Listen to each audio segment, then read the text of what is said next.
This is the back page of the Related Rates Worksheet number 2. We're looking at number 4 here.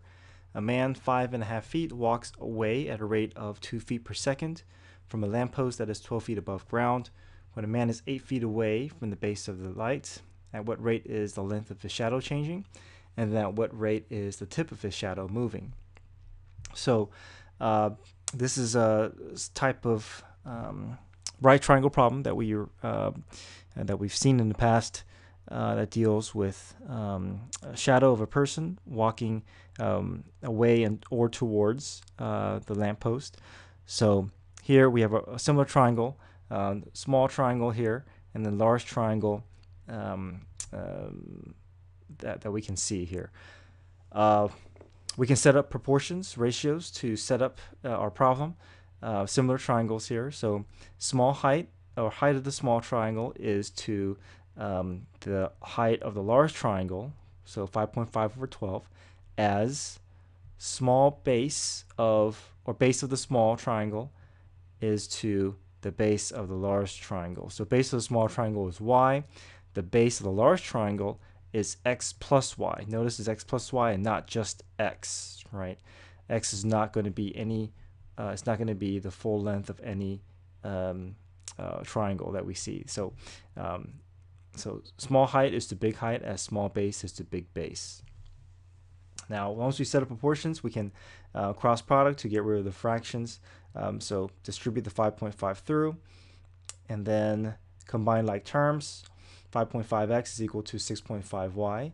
We can now find the derivative with respect to time. So 5.5x becomes 5.5 dx dt. 6.5y becomes 6.5 dy dt. Let's see here. The person is walking away from the lamppost. So as this person is walking away, that x is going to be increasing over time. So dx dt will be 2 feet per second. Okay. At what rate is the shadow changing? So shadow length is simply going to be the rate of change of y. Okay, so all we need to find is dy dt. So to find dy dt, we can work with our differential equation here. Plug 2 feet per second into dx dt. So 5 times 2 is equal to 6.5 times dy dt. We divide both sides by 6.5, and we get 1.692 feet per second. Okay. Next step, we can find what rate is the tip of the shadow moving. So the tip of the shadow is moving by a combined rate of the length of the shadow plus the rate at which the person is walking. So dx dt plus dy dt is going to be the rate at which the tip of the shadow is moving. So if we combine those two rates together, 1.692 plus 2 feet per second, we get 3.692 feet per second. Okay, number 5, we're dealing with related rates for a sphere. So the spherical balloon is inflated so that its volume is increasing at a rate of 40 cubic feet per minute. How fast is the surface area of the balloon increasing when the radius is 5 feet? So we need two equations here. We need the volume formula for a sphere, which is 4/3 pi r cubed, and then the surface area of the sphere, which is 4 pi r squared. All right, let's still go ahead and see if we can list out as much information that we can that the problem provides for us. So volume is increasing at a rate. So we know that 40 cubic feet per minute is going to be assigned to not just the volume, but the rate of change of the volume, because we see the word increasing and rate describing this volume. So we know dv dt, the rate of change of volume with respect to time, will be a positive 40 cubic feet per minute. And we know it's positive 40 because the balloon is being inflated and the volume is increasing. So the word increasing and decreasing is going to be what's going to determine the sign of the values of these rates. Okay. How fast is the surface area of the balloon increasing? So we're looking for ds dt, the rate of change of the surface area, at the moment when the radius is 5 feet. So r is equal to 5 feet. All right, so there's a little bit of a puzzle here to figure out how we can get to our missing information. Let's go ahead and just list out all the equations that we could need. So let's go ahead and find ds dt and then dv dt. Okay, because we're looking for ds dt in the end. So ds dt, the rate of change of s surface area with respect to time. S becomes ds dt, 4 pi r squared. All right, 4 pi is just going to stay there unchanged. We bring down the 2. We find the derivative for r squared, which is 2r. And then 2r, the 2 times 8 times 4 becomes 8 pi r. And then we have to attach a dr dt. Right. For volume, we do the same thing. Let's go ahead and set up, because we might need this, dv dt. V becomes dv dt. 4/3 pi stays there, and then we just have to deal with the r cubed. So the derivative for r cubed is simply 3r squared.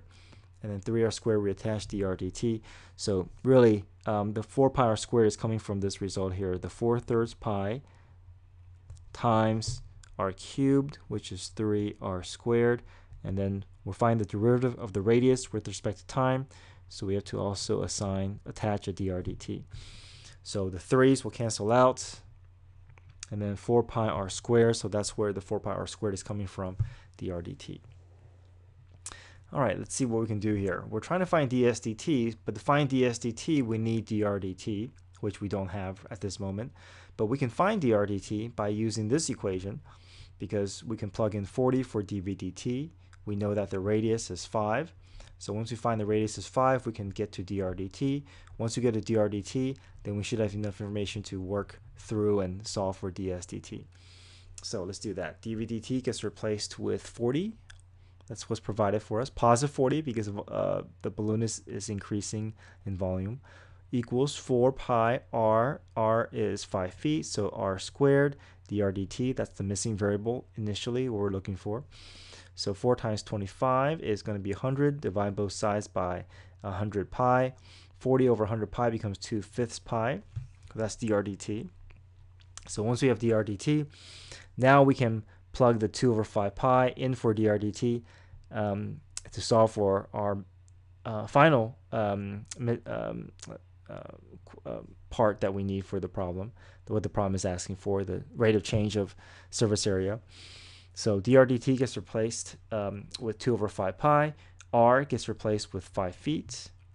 And now we can solve for ds dt. So the 5's cancel out, the pi's cancel out. 8 times 2 is 16. Surface area, so surface area, the rate, the unit of measure is going to be square feet, but this is also a rate, so we say per minute, per time unit, which is minutes.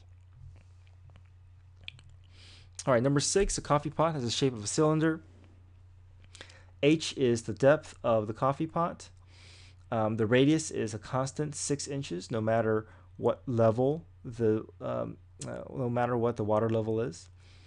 We're told that the volume is changing at a rate of -5 pi root h. So we know dv dt is -5 pi root h at the moment when r is 5 inches.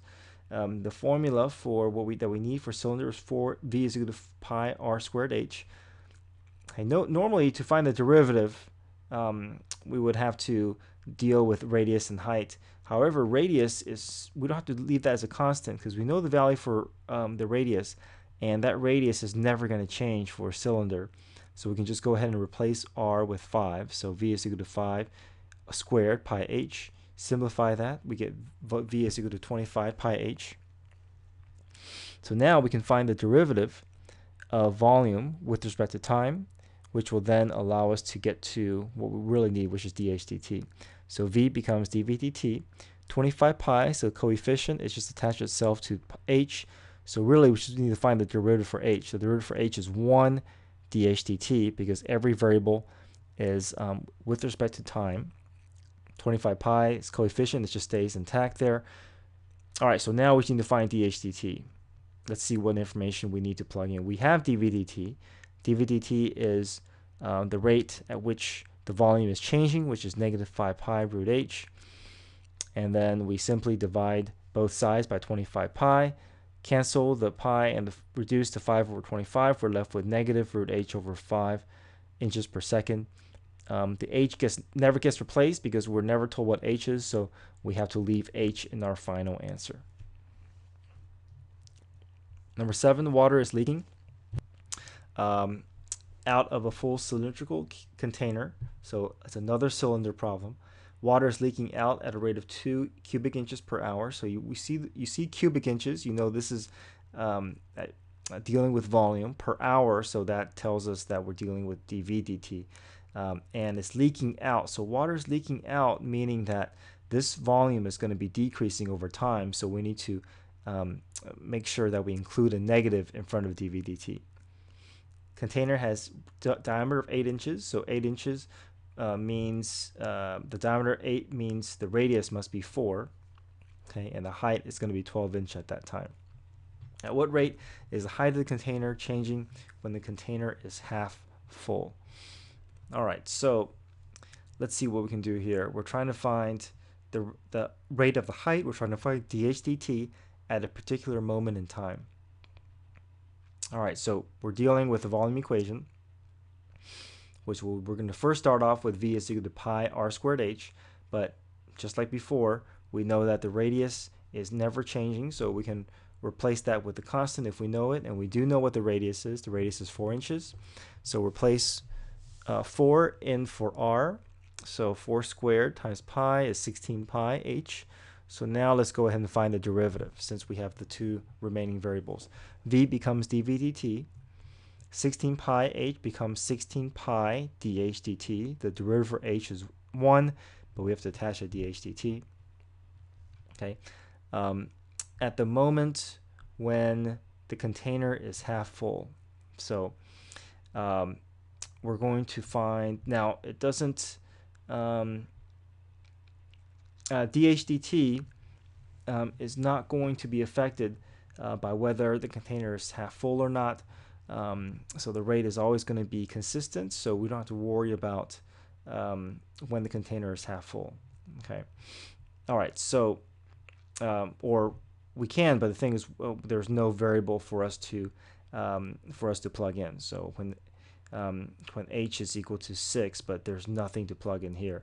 So all we need to do is to figure out what dH dt is, since it looks like the height is not going to affect the rate of change of dH dt. All right, so then let's replace dV dt because we're trying to find dH dt. So the dV dt gets replaced with -2.